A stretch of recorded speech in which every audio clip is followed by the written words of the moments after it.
Hi, hello everyone. Welcome you all to my YouTube channel VP class. We are in class 3 of spoken English and basic grammar. And in this class we are going to discuss what is pronoun and what are the various kinds of pronoun. So let's begin. So what is pronoun? I think you might have already heard detail about noun, right, in the class number 2. So what is pronoun? So pronoun is a word that is used instead of the main noun. So pronouns are generally classified into three kinds based on the three persons. In English, we have three kinds of person. That is first person, second person, and third person. So first person is always I. Okay, the plural form of I is we. And the second person is always it is you. And the third person is others like he, she, it. Okay, they are third person. So remember this first person, second person, and third person very important. So based on this, we can have three types of pronouns. There is singular pronoun and also plural pronoun of the singular pronoun. Okay, so this is what the classification: first person, second person, and third person. And first person we have I, and the object form of I is me. Second person you, and the object form is yours. And third person is he, she, it, him, her. And the plural form we have I, we, me, us. And you is always the plural form, also it will be you. And the plural form of he, she, it, him, her is they, them, theirs. Okay, now let us discuss various kinds or types of pronoun. The first pronoun we have is subject pronoun. So what is subject? We have already discussed. So there is a subject in a sentence. So subject pronoun is a pronoun which is used in the place of subject. So it is always used to substitute proper names in the place of subject. So in the place of subject we use noun and we use names, right? So in order to replace these proper names we have pronouns, subject pronouns. So let me explain to you with an example. Okay, very simple. So the subject pronouns that we commonly use is I, you, we, he, she, it, they, and one. Okay, let me explain to you with an example in a sentence. Okay, so this is what the sentence we are going to create. So these are all subject pronouns, and I have written one predicate like you should go to college every day. Okay, let us make sentence for all these subject pronouns. Okay, I should go to college every day. You should go to college every day. We should go to college every day. He or she should go to college every day. It should go to college every day.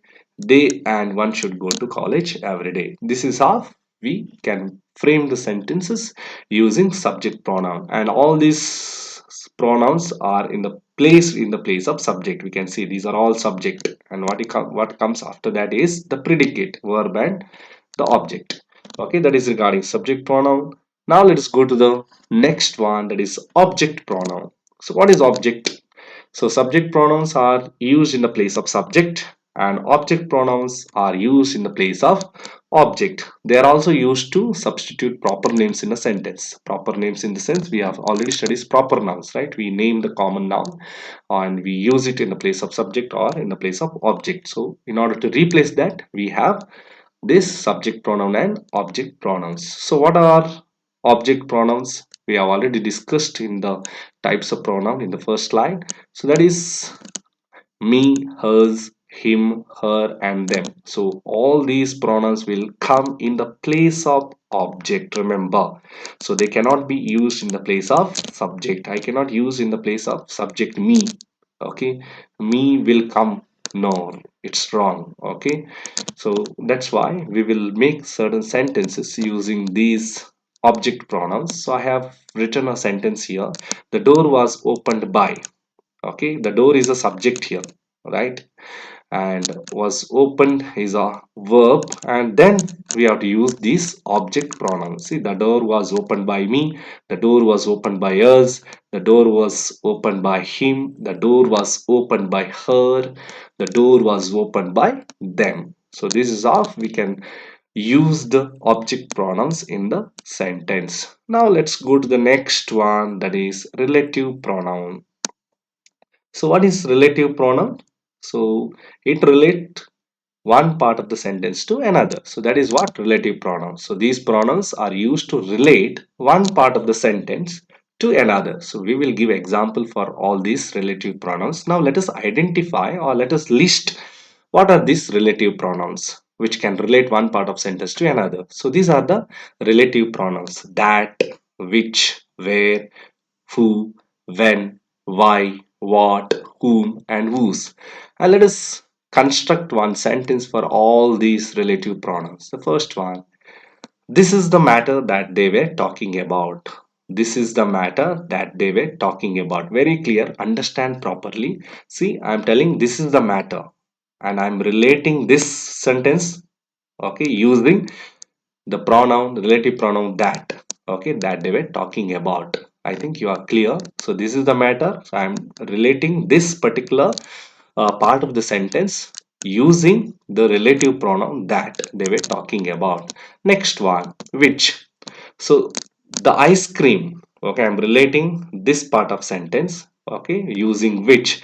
The ice cream which we enjoy was really delicious and tasty. So we can easily find out how which relates the one part of sentence with another part of sentence. Okay, then where. This is the place where I found my missing bag. Okay, so I'm referring to one place, okay, to what you have missed, right? And I'm using the relative pronoun where. So this is the place where I found my missing bag. Then next one: who. The person who stayed with me. See, I'm relating this part of sentence with next part of sentence. Who stayed with me last night was my best friend. Right? I'm relating this part of a sentence till night to my friend using the relative pronoun who. Next one: when. My grandma belongs to that time. Okay, see, one part of sentence. When there was no electricity, I'm relating to another part of sentence using when. Next one: why. So that was the reason. So that was the reason I'm referring this part of sentence to another part of sentence. Okay, that was the reason why I didn't come. Okay, you are telling why you are not come. Then what.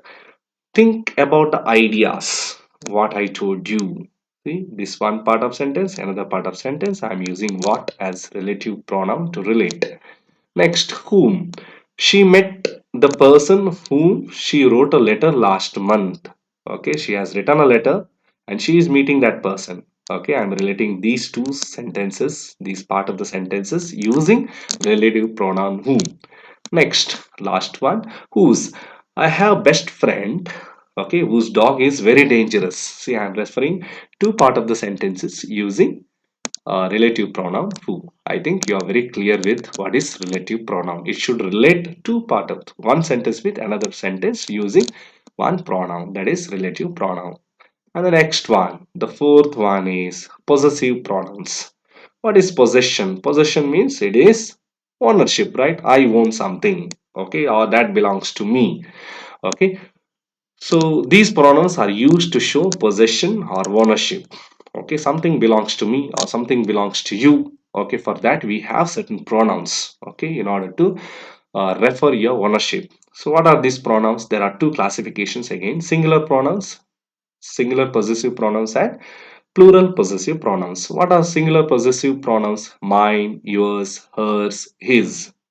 And what are the plural possessive nouns pronouns? That is ours, yours, and theirs. So let us construct sentence for all these possessive pronouns. Okay, so I have made one sentence here: the car parked there is. Okay, I'm referring to the car which is parked there, and how it can relate to possession. See, the car parked there is mine. The car parked there is yours. The car parked there is hers or his. The car parked there is ours. The car parked there is theirs. See, all these sentences, okay, tell us about the possession. Which is that car? So that car belongs to me or somebody else, or okay, whoever. So in order to refer the possession, we use these possessive pronouns. And the next one is reflexive pronouns. So what is reflexive pronouns? So it reflects the action of a subject. So these pronouns are used to refer back to the subject in the sentence. So what the subject is doing, that is reflected in a sentence. Very easy to understand what is reflexive pronouns. So reflexive pronouns, what they do, they reflect the action of the subject, what subject is doing. So let us uh, explain this concept of reflexive pronoun with an example. Okay, these are the reflexive pronouns: myself, yourself, herself, himself, oneself, itself, ourselves, themselves, and yourselves. So let us use all these reflexive pronouns in a sentence. Okay, as I said, we should have one subject. So all these reflexive pronouns are can be used in the place of object, right? Okay, because it refers the subject or reflects the action of the subject. So I have listed here. So these are all the subjects, okay, that we have already discussed. So I have written one sentence: did the homework by. Okay, did the homework by. So let us understand now all these reflexive pronouns using these sentences. Okay, I did the homework by myself. See, it refers to the action of the subject, myself. You did the homework by yourself. Okay, yourself reflects the action of the subject. She did the homework by herself, refers to the action of she. Then he did the homework by himself, refers the action of he. One did the homework by oneself. It did the homework by itself. We did the homework by ourselves. They did the homework by themselves. You did the homework by yourselves. I think it's very clear how reflexive pronouns are used in our daily conversation. And the next one is demonstrative pronouns. What is demonstrative pronouns? It demonstrates or it points out specific objects. So what are the specific objects which can be, or the pronouns which can be used to demonstrate or to point out specific objects are these. So this, that, these, those. So only these pronouns can be used to point out specific objects. So let me explain to you, okay, in detail how to use these demonstrative pronouns in our daily conversation. So this is the chart that you have to remember. First one is this. So this is always used, okay, when a person or thing is closer in time and distance, or that thing or that time is closer to me, then I can use this. For example, this is my pet dog. Okay, the dog is near to me and I am referring to the dog and telling that this is my dog. Okay, this is my favorite restaurant. We are at the favorite one restaurant. I'm telling my friends that this is my favorite restaurant. And that, when that is used, so it is used when a person or thing is far away from time and distance. It is a little bit far. So let me explain through with an example. That is my student. Student is standing far away from me and I'm telling my friend that that is my student, and that is the place where you can buy books. Okay, I can see some place there and I'm telling somebody that that is the place, okay, which is far away from me, okay, where you can buy the books. And the plural form of this and that is these and those. Okay, so this is just a plural form of this. Okay, again the context is same, it should be near to me. So these are the children. Okay, these are the children, I am telling some my friend. So these are the children. And these are the cats rescued from the city. So these cats are near to me, I am telling these are the cats which were rescued from the city. And those means which are far away from me, it's a plural form of that. So those are my favorite birds. So birds are maybe flying far away and I'm telling somebody that those are the birds which are my favorite bird. And the seventh one is interrogative pronouns. So what is interrogative pronouns? So interrogation means questioning. So these pronouns are used to ask the questions. So what are the example for interrogative pronouns? Who, whom, what, which, whose. So let me explain by using examples. So where and all these pronouns are used, how it is used. Okay, so this is the table where we can see how these pronouns are used. First one, who. So who is used for especially for people, and it is all used as a subject of a verb. And the sentences, who gave you the book? Who took the pen? See, it is used in the place of subject.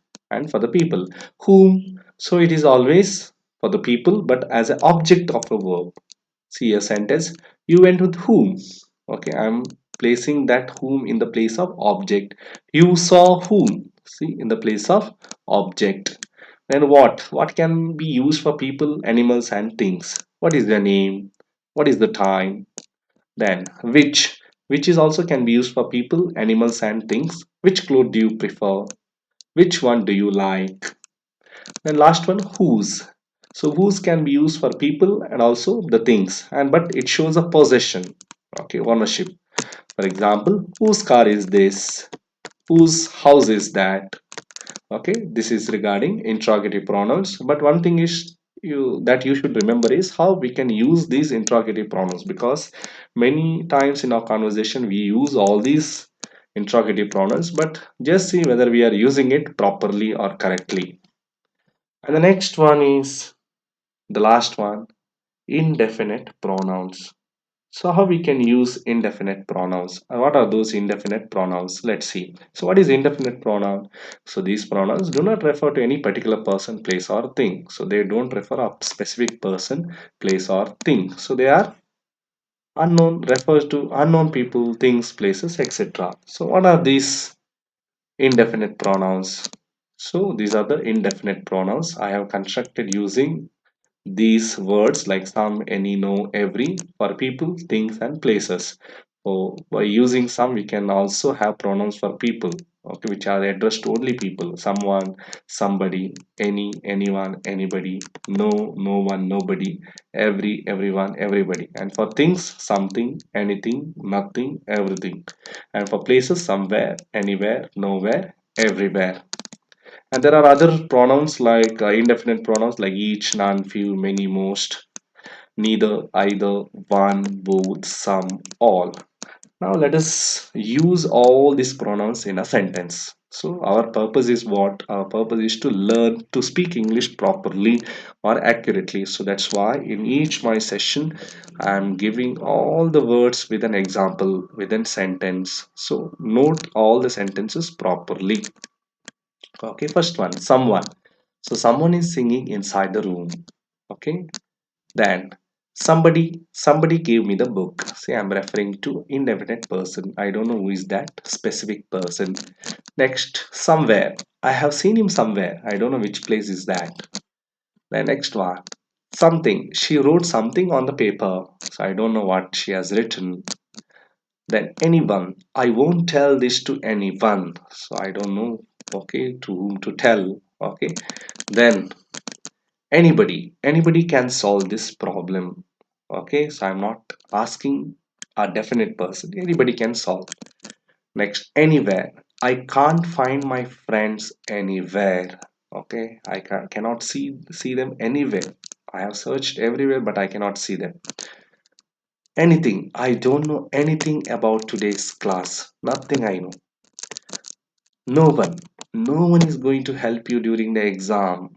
Okay, so again, indefinite, not referring to definite person. Nobody is there in the class. So nobody is there in the class, almost zero.